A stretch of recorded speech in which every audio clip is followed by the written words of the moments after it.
Hello.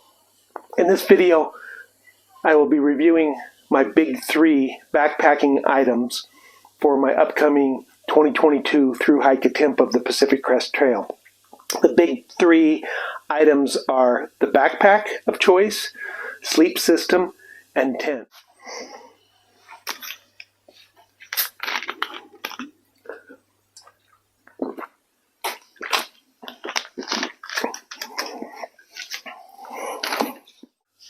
So the backpack of choice for me is the Z-Packs Arc Haul.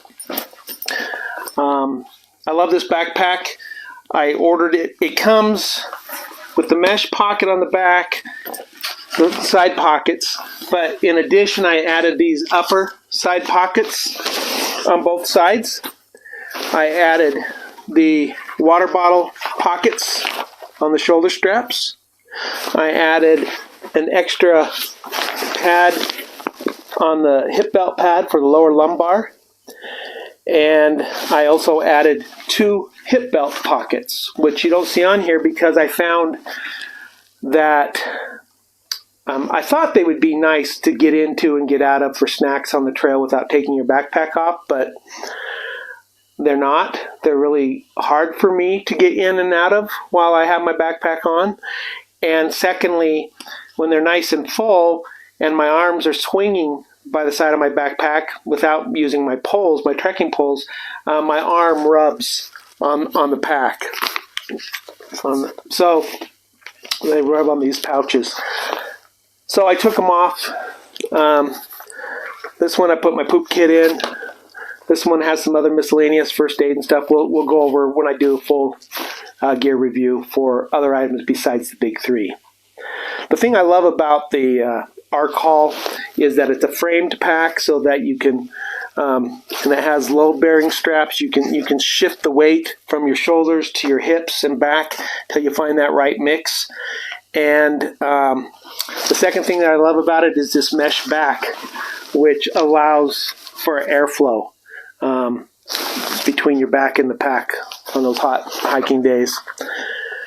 One option that it comes with is a Y strap up here on top instead of just the single strap, which is all I have right now.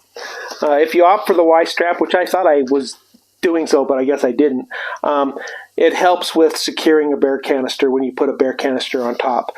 If I can't fit the bear canister in, so we'll see. I'll deal with that on the trail once I get to Kennedy Meadows and we start using bear canister. So that's the pack.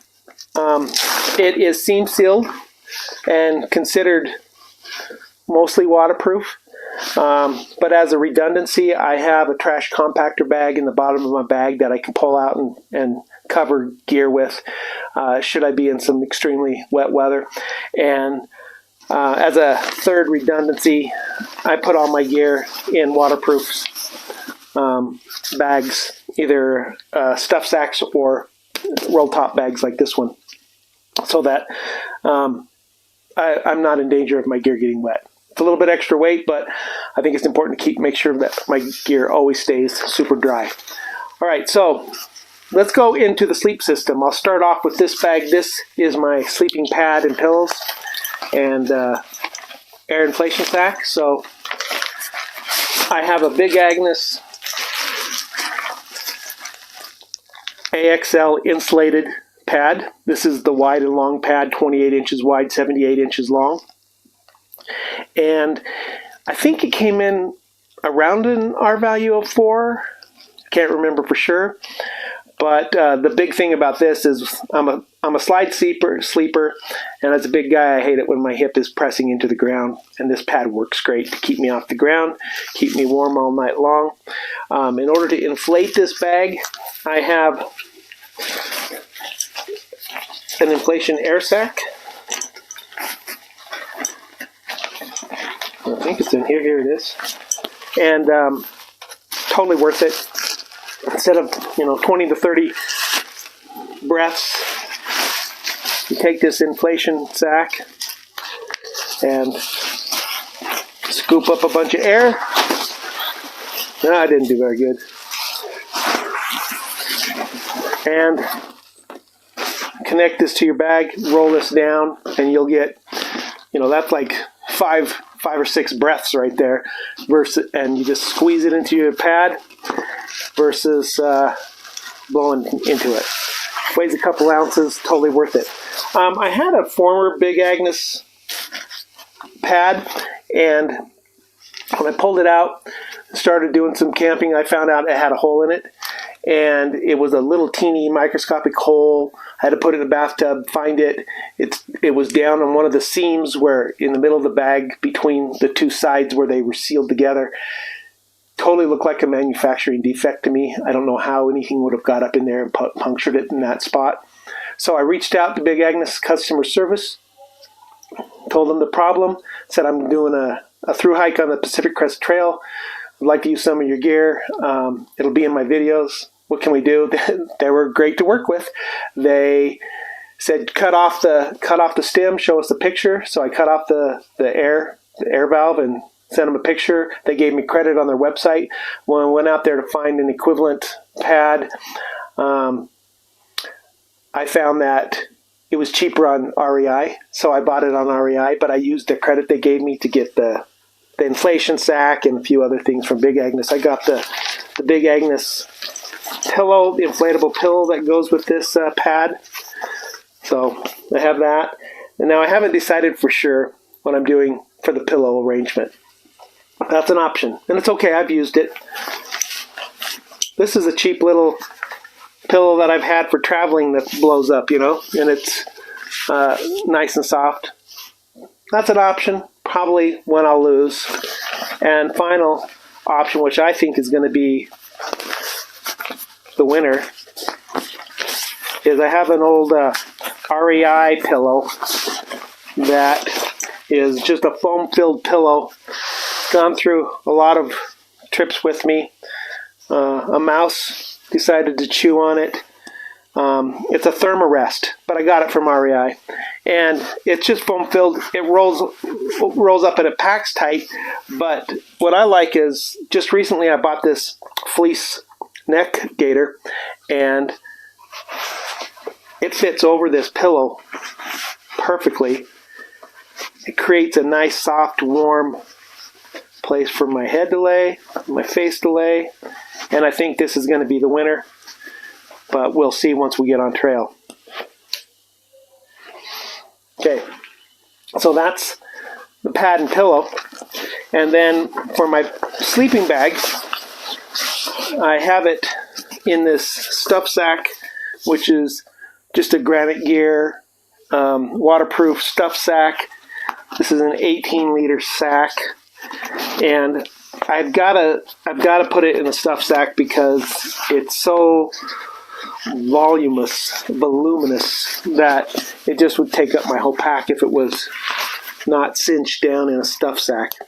Plus, this adds another layer of water protection for what I consider to be one of my most essential pieces of gear.